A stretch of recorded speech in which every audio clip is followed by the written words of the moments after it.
Namaskar and welcome to this exciting new episode of Sattology, debunking mythology. We all have been speaking a lot about Sat. Sat in Sanskrit means truth. And when you combine it with logos, it becomes a science. Sattology becomes a science. For etymological reasons, we have to add additional T to make it phonetically right with both Sanskrit and English. Opposite of this is mythology. Myth means a lie, a fake, or imagination. So, mythology was a word purposely coined to discredit the ancient histories of the world, especially Hindu scriptures, because the Hindu scriptures were very well documented. And Hindu scriptures had a very good script, which is far more advanced for even for today. And the English script pales in front of that comparison. But coming back to this particular episode, we are talking about a very important concept. Who is a what is purush purusha? We talked a lot about Paurusheya, a Paurusheya also, which is beyond human intervention. And when we usually say Vedic literatures, a Paurusheya, not written by human beings, or simply not like what a human being could write, you cannot find any mistake there. Inconsistencies you can find in our translation mind, but not in the scripture itself. So today we have a very good friend, and also she has come on the show many times. She's an author. Yeah, I think her book is getting published, but she has already become famous now. And so without delay, let us welcome Shri Deepali Patwadkar. Namaste, Aditya ji. It's great to Namaste. be back on your channel, Sattology. Thank you so much for giving me the space and time to connect with all your viewers. Thank you. It's always welcome to have you back here. And so my so so coming back, you can show your slides also. But one question before we start off: Mhm. what made you clarify this term Paurusheya or Paurusheya? There are so many, aha moments where you realize that this is exactly what is Paurusheya.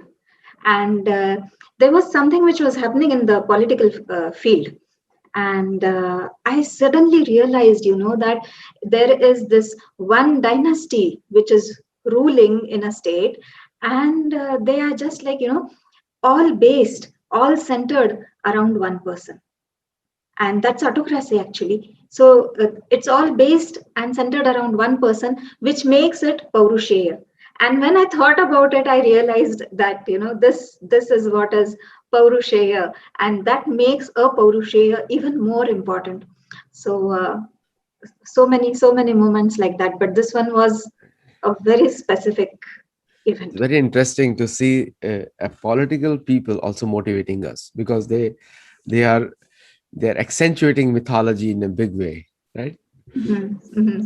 So great. You can start showing the slides if you have time. Yeah. Okay, so let me go ahead So while you're with doing this. that, my another question to you is, and just for my own knowledge, place, when you showed this particular slide, and that's why I paused for the beginning, thought that you're talking about Peshawar, and Yeah. then that's why I asked you this question. And this slide is somewhere near, like, looks like a Vrindavan actually to me, because Vrindavan has a big. Uh, if you go to Yamuna, this thing, there is a ghat over there, Mhm. Keshi Ghat, I think. It has a huge palace behind it, even Okay. today. And Okay. there are temples like this, the steps over there. So I thought that you were talking about Vrindavan in this Mhm. particular thing. It used to be beautiful ghat, but because of the now you said about politicians, the earlier politicians they did not take care of it. So the drain water was coming in Yamuna. Mhm. So this time the government which is there ruling right now, they stopped that. Now the real Yamuna water comes there. So it actually has swans now in Yamuna and Wow. Vrindavan. Or they came Wow. all on their own. Yeah, please That's continue. that's yeah. That's so beautiful. When there are clear waters, when there are clean waters, swans or the hounds or the paramhounds will automatically come. Yeah. So, so it's like in the actual world as well as in the adhyatmic world, the same similes are used. Yeah, So yeah, the we could. the So current administration has made it so beautiful. It looks just like this picture right now, real life. wonderful. I must go there now. You must go and see. It's black Yeah. water and background is like this. Mhm. That struck me when you showed me this picture. Okay. So, anyways, we can call this Vrindavan. We can call this. No, we'll talk it Purusha, Ishwar. Yeah, yeah, yeah. So we can call this place, where Krishna resides. So I was going to start with the etymology of Purusha, Uh-huh. because we are going to speak today about Paurusheya, Apaurushaya. So we must understand what these terms are. So starting with what is Purush. So the word Purush has two components in it, Pura and Isha. So the word Pur means a city, a dwelling place. Like for example, there are cities like Singapore or Kuala Lumpur or Kolhapur. The Pur in that means a city. And Isha is Ishwar. So Ishwar is the ultimate truth. So the place where Ishwar resides, that place is called as Purush. So the place where Ishwar resides is our body. Every person's body, every human is a Purush, which means a dwelling of Sri Krishna. So that's why this Yamuna and the city of Vrindavan over here, because Vrindavan is also the dwelling place of Krishna. So similarly, our body is the dwelling place of Ishwar. And it need not be like, it need not be Krishna or Ram. It can be any god that uh, one would like to call. So the body is the dwelling place of Ishwar. That is called as the Purush. So now based on it, we will define what is Paurusheya. Paurusheya is that which is born out of a Purush. Paurusheya is that which is born out of a human. So anything that, for example, let us take, the knowledge. So what is Paurusheya knowledge? Paurusheya knowledge is that which I can gain with all my sensory organs. So with my eyes, nose, ears, and hands, and legs, and all these senses, whatever I can understand, whatever I can grasp, whatever I can create, that is Paurusheya knowledge, because that is born out of a Purusha. With this definition, now we will see what is Apaurushaya. Is a negation. So Apaurushaya is that which is not born of a Purush, that which is not born of a man, that which is not created by man. That is Apaurushaya. So where, if we are speaking about knowledge now, Apaurushaya knowledge is the knowledge which is beyond the limits of a Purusha. The limits of Purusha are the limits which are the sensory limits. I can understand this world, I can understand this universe only with whatever sensory organs that I have. But there is a universe beyond that. The universe is beyond that. And the knowledge of that is a Paurusheya. So we see that in the Indian context, Ved are called as the Apaurusheya, meaning it is beyond the Purusha. It is beyond the understanding of Purusha, and it is not born of Purusha. So basically, what Ved means is Gyan. The word which in English which would go very near to Gyan is knowledge. So Ved is knowledge, and what is said is that knowledge is not created by man. We can only discover, we can only understand how the nature works, and the nature has been working even before I understood a particular law, or before I discovered a particular law. So the gyan, the knowledge, it is not created by man. He is only seeing it. He is a drashta, and that is why he is called as a rushi. A rushi is somebody uh, who sees this knowledge which is revealed to him. Let us take for example, the laws of Newton, which I always take this as an example, that Newton put forth this law that a body at rest continues to be at rest, and a body which is moving will continue to be in its movement unless and until it is acted upon by an external unbalanced force. So this law is called as Newton's law, right? But it is not Newton's law, it is the law of nature. So this gyan, it has been existing even before, right? So this is actually a Paurusheya, but by giving it a name of Newton, it has become Paurusheya. Yeah.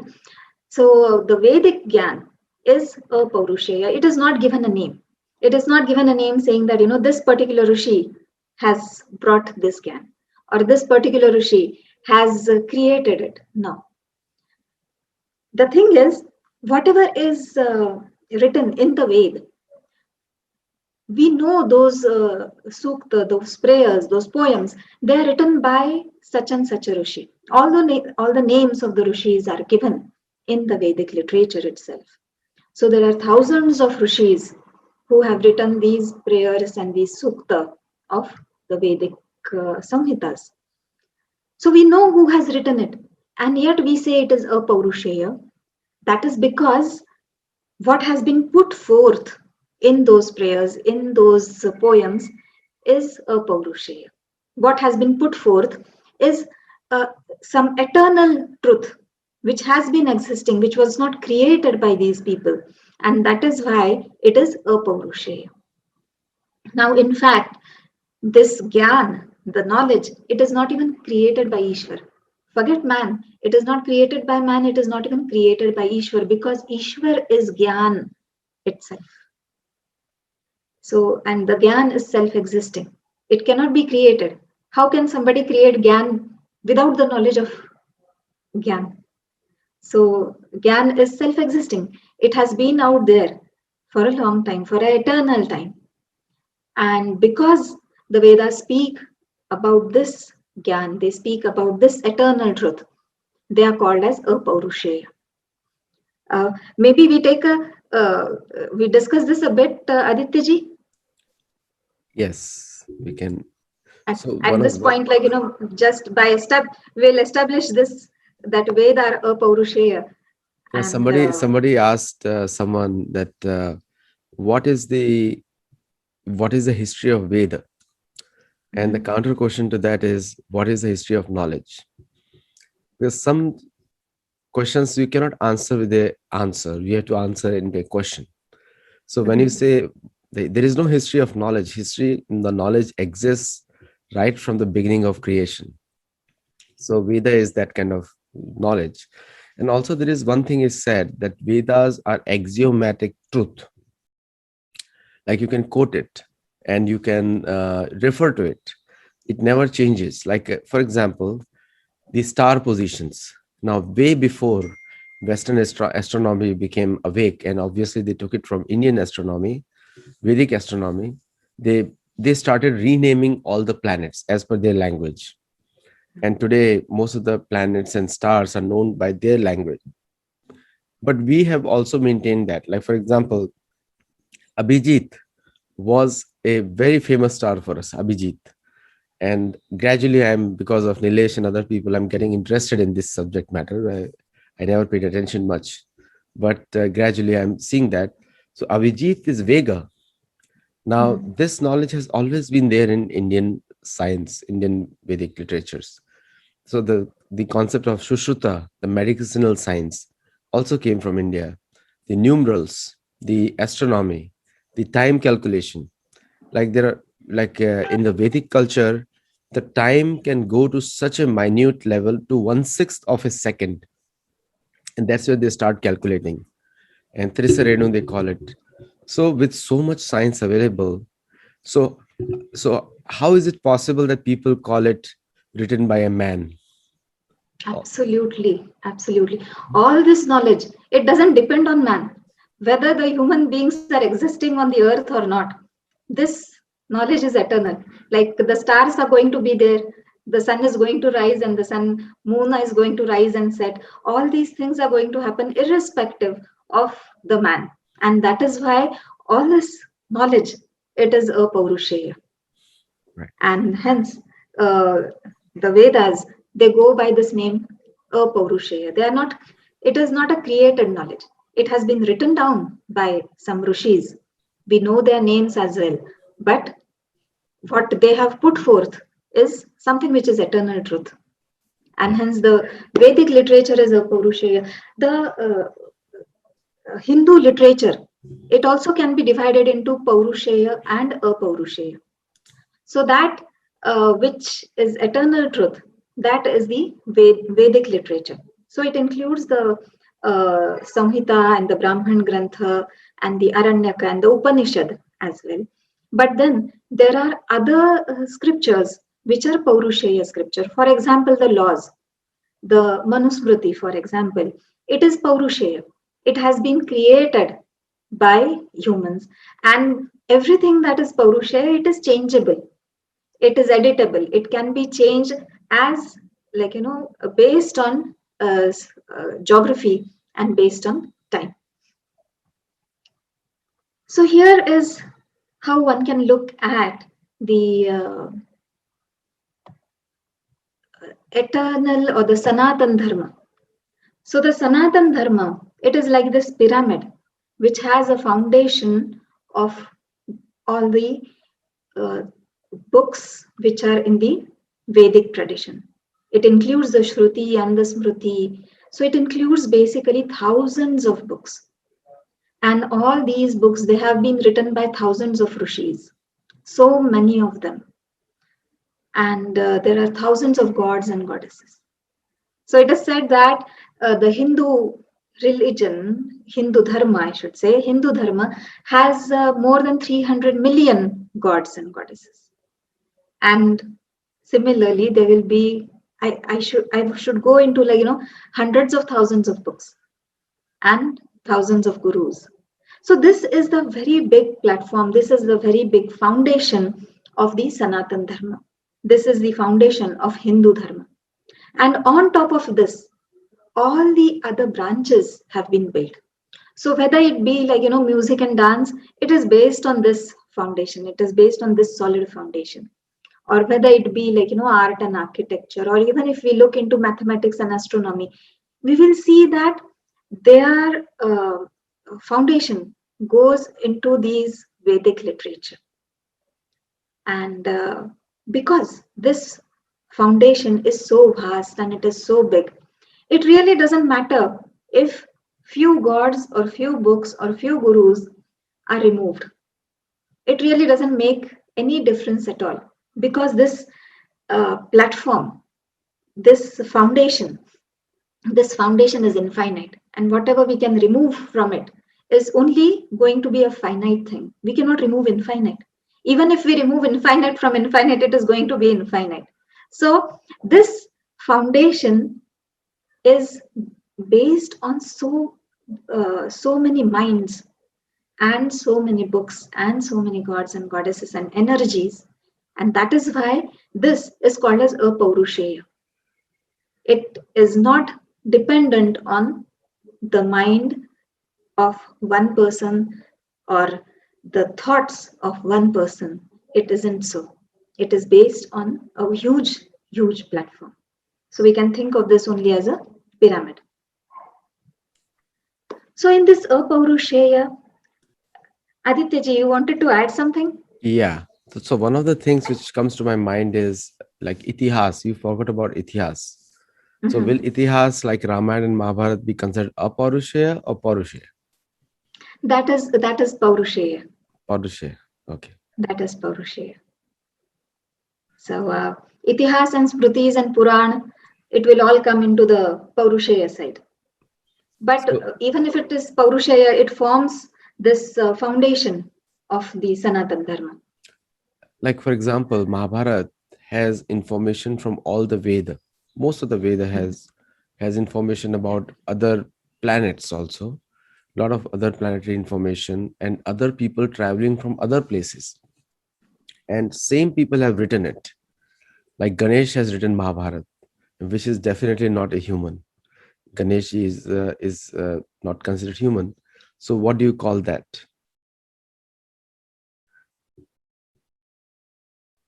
Are you there? Yes, I'm here. Yeah. So Okay, we can continue, and please continue the slides. Yeah. Yeah. So basically, this concept of apaurushaya, it gives a very huge foundation. And because the foundation is so strong, and because the foundation has infinite elements, as I would put it, it is not difficult. It is impossible to break it. So, in this concept of apaurushaya, the teaching is more important than the creator. So, if Ramayana is written about the life of Ram, how he lived his life, what were his values, then more than Ram, the values that he has taught, those are more important. Or if we look at Mahabharata, a part of Mahabharata is the Gita, which was recited, which is a dialogue between Krishna and Arjuna. So, if you look in this, in the Hindu Dharma, Gita is more important than Krishna. Krishna has told Gita, Krishna has recited Gita, but more than more important than Krishna is are the teachings of Krishna. So this is the apaurushaya thing, where the purush, the creator, the man, the human, he is not important. His teachings are important. His creation is important. And in all of this, what we see is that the idea, the teachings, and the word, the spoken word, that is important. That so that is why we see that the Gita is more important than Purush. Gita is more important than Krishna. This is a basic uh, teaching of a Paurusheya. So when we are speaking about a Paurusheya, because Purush is not important, the material things are not important. So in this Apaurushaya concept or the Apaurushaya way of life, the existence of Ram or Krishna doesn't become critical for Gita or Ramayana. The teachings of Ram and Krishna, they remain. They are more important than the people themselves and the men themselves. So their existence or non-existence, or when they existed, or whether the archaeological evidence of Ram, like the bow of Ram or the chakra of Krishna, whether it has been found or not, it really doesn't matter. The material things, because the material things are less important, what is important are the values of Ramayana. What is important are the words of Gita. This is the basic thing which we see in Apaurushaya thinking. So, in this way of life, what we see is that material things are less important. So, we have these 5 elements. It is the earth, water, fire, air, and space, or akash, ether. So these are the 5 elements, and in these 5 elements, the lowermost is the earth, the Prithvi, and that is the material world. So what we see is that the written word is something which is written probably on a piece of paper, or maybe it is inscribed on a stone, or maybe it is written on some metal. So written word is associated with Prithvi, written word is associated with earth. It is a material thing. And for the Hindu Dharma, this is not so important. That which is important is the spoken word, and the spoken word resides in this Akash. It is the guna of Akash. It is the attribute of Akash. Which, so the spoken word is something which goes as near as the ultimate word of the Ishvara Swarupa Gyan. So this, with this background of what a Paurusheya is, we will take a look at what is Paurusheya. So Paurusheya is something which is born out of a man. Let's take an example. Hinduism, as I said, is a Paurusheya. If we look at other ancient cultures, like say for the Greek culture, we cannot say that the Greek culture was established by such and such person. It wasn't. Greek culture is a Paurusheya. Or if we think about, like, the American natives, that we cannot say that, this such and such person had established this culture. That cannot be said. And that is why the ancient cultures, they are a Paurusheya. There is no founder to that culture. But when we look at the modern religions, the modern religions are Paurusheya. They are Paurusheya because they were founded by one particular person. They were founded by a man. They were founded by a purusha. So when we look at especially Christianity and Islam, we see that they were founded by a prophet, and they were founded in such and such a year. So we will get a year associated with them at a such and such a place. So a Paurusheya religion is something which is born out of a man, which is created by a man. And this, in this Paurusheya scheme of thoughts, material evidence is very important. More than the spoken word, it is the written word which becomes more important. And here we see that it is the Prithvi Tattva, the element of earth, becomes much important than the element of sky. And that is why we see that, in the Bible, when Moses comes with the commands of God in his hand, he comes with those commands that are inscribed on tablet. So here we see that the written word becomes much, much important. The written word becomes more important than the spoken word. And or even other material things, like for example the shroud of Turin. So this is a piece of cloth which is, it is believed that the body of Jesus Christ was wrapped in this cloth. So this material things, they become more important in a Paurusheya scheme of things. So when we are looking at a Paurusheya religion, what we will see is that the base of this Paurusheya religion is one God, one book, and one prophet. So it has this small foundation.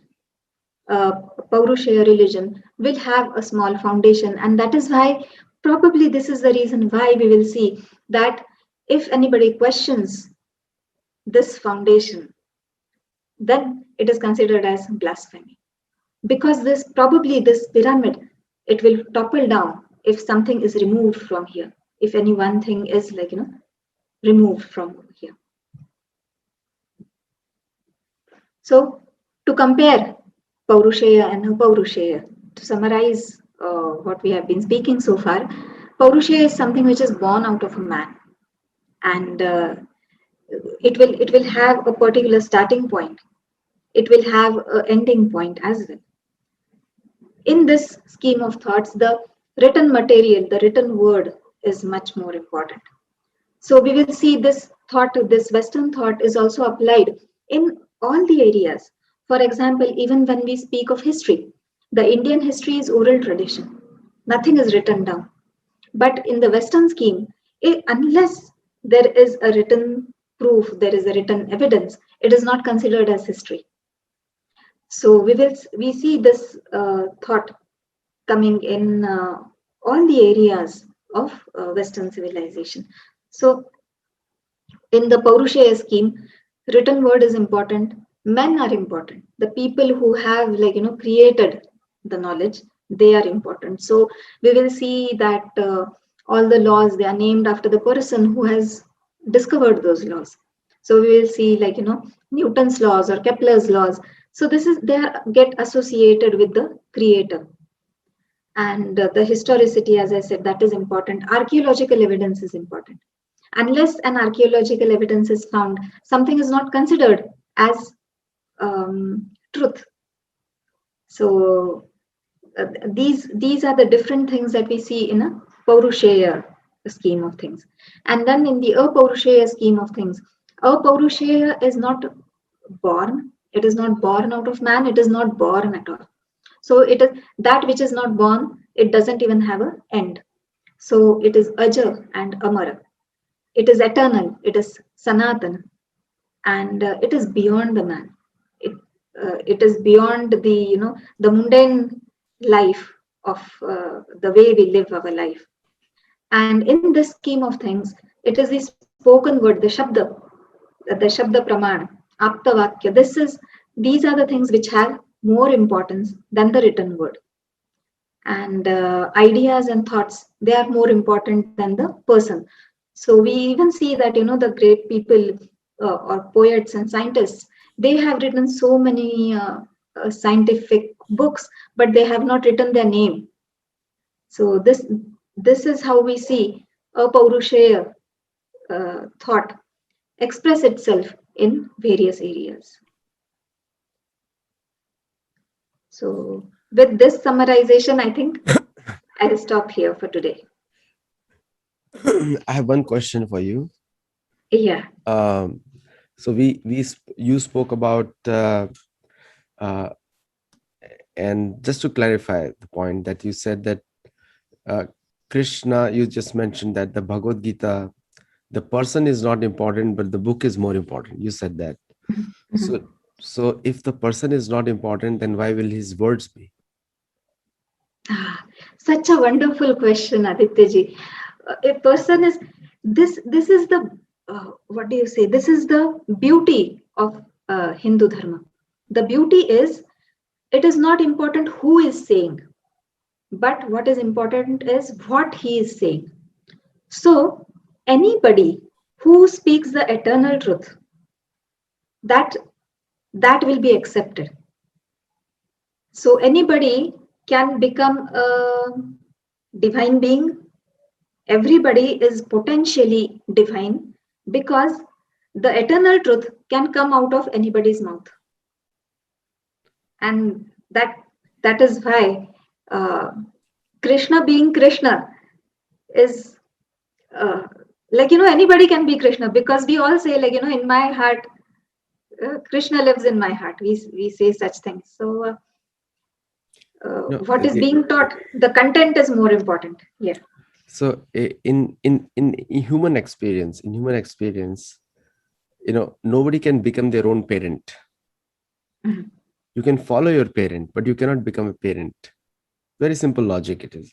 Mhm. And similarly, if what Ram says, what Krishna says, that they both are Paurusheya themselves. They're not human beings. Mhm. They're descended. Avatar, that's why called avatar. Mhm.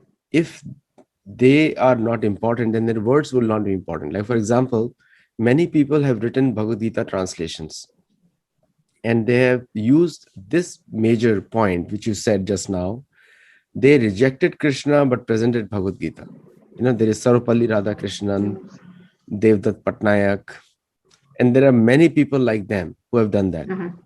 So, in my view, this is just my little experience, is that the words are important because they're coming out of their mouth. Mhm. And when Ganesh is writing, and Ganesh and Vyasdev have a pact, so Ganesh can only write what he understands, and therefore he is writing what he understood, and he's not writing something which he did not understand. Mhm. And so that's a Vyasdev and Ganesh had a pact. And so if the person, so one of the things about the Vedic culture is that the person who is speaking itself carries a lot of value, like Agastya Rishi, Sharabhanga Rishi, Sutikshna Rishi, and there's so many people like that. And Vashishta Muni, Mhm. like Arjun tells Krishna, Asita Devala Vyasa, Tam Bhavishim, means they are also declaring you to be Bhagwan. So it's not on his basis he's saying the people who have seen the truth. Tat Vidhi Mhm. Pranipatena. So in that way, the the according to my understanding about Aparushe is the person who is not a human or who has descended to give us, or we are following that person who has descended. So and so that makes it more stronger motivation for me to read these books, because Mhm. if I'm reading a regular human beings, there are a lot of novelists, there are a lot of people who are writing fake stories. They make up the stories of Ramayana and they write it. So if the word is more important, then everything gets lost. No, no, no, no. Okay. Uh, when I say all of this, word is important. Which word is important is the word that speaks about the eternal truth. It is not my word or your word. It is a Paurusheya. It is beyond my senses. No, I understand your point. Yeah. What you're saying So is what is written is giving information about something more eternal. That is important. mhm. That's what you're saying. The I content, understand. yeah, the content is important. And unless a person is able to reach to a certain level, he cannot speak Bhagavad Gita. Well, Bhagavad Uh, Gita cannot be spoken by any ordinary being because Correct. the reason is, see, the this world is driven around people. If a person has a good character and good behavior as per what he speaks, then naturally that person becomes more trustworthy, Mhm. because that person holds a value, because he's not saying something which is not there, which is not done. He's not saying this, so he's not duplicitous in any way. He speaks something and he does something else. That's the problem today, because many of these scholars who do commentary on Bhagavad Gita, they themselves are not following it, but they want others to learn about their interpretation. So then those words lose value. What do you say on that? Yeah, the words basically, again, they are Paurusheya because language is created by man. So it is not, what do you say, the Ved. They are supposed to be the breath of uh, Vishnu. Yeah, it's the Uchvas of Vishnu. So the nearest thing that can, something that can go as near as it are the sounds and the words. So, so when what was it that you had said? Sorry. So I'm saying the person who is speaking is more sometimes, because they have Uh-huh. realized the truth when they Mhm. speak. And yeah, yeah. And basically, when we say that, every person is a potentially Brahma, Aham Brahmasmi or Tattvamasi, that is the potential of every person. So every person can realize that, can become that. It's, of course, a very long journey which is going to take multiple births, multiple reincarnations. And only then can one reach a level where the eternal truth will be revealed to that person, and then he or she can put it in words. So when a person puts it in words, what he is putting in words is actually the uh, something which is a Paurusheya. So Brahm is the quality of a person, like Aham Brahmasmi means the quality. Uh, it is quality means that qualitatively we are all Brahman, as Bhagwan is also there. And that, Mhm, but only difference is we are Anu and he's Parmanu. The we are mhm. small, he's infinite. Yeah. So a small can never become infinite. It's logically not possible. Like the Mhm, a small lake cannot become the ocean. Not possible. The amount of water in the ocean is far beyond any lake can carry. But at the same time, both are water. One is alkaline and salty, and that is clean. So, but the point which I'm trying to make is that, see, the one of the beauty of Sanatan Dharma is that it takes you from a level of a human experience to understanding that you are divine. And the first thing is that you are born divine, because they see you as a spirit soul yeah, yeah, and born divine. not as a body.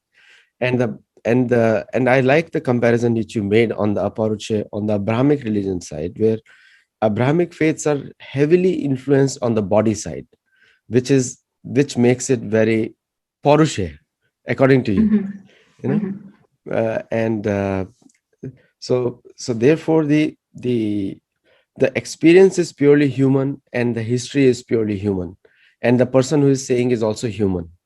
So it's made by a man, pretty much. But the mhm. Vedic literature, what you're trying to show there, and as per what I understood, you can correct me there, is that the Aparusha means not created by any human experience. Now, Correct. you mentioned correctly about Smriti. Yes, it is a record, and itihas is a record of actual happenings of the world. And that's why we gain our background. Like, for example, in Mahabharata, Vyasdev says that any history that doesn't begin in Mahabharata is mithya, fake. So, whichever history part of the world which is not connected to this ancient history, that means they have created it themselves. So, that means it is. So, somewhere or the other, we have to find that end point. Where did they start? And and we all know the historical events of Mahabharat war. That was the biggest churning, because throughout it affected the whole world. And also Parshuram's destruction of Kshatriyas 21 times. That is another Mhm. incident where we see the touching of destruction of the old, what do you call it, Rajasic and Tamasic kings. Mhm. Mhm.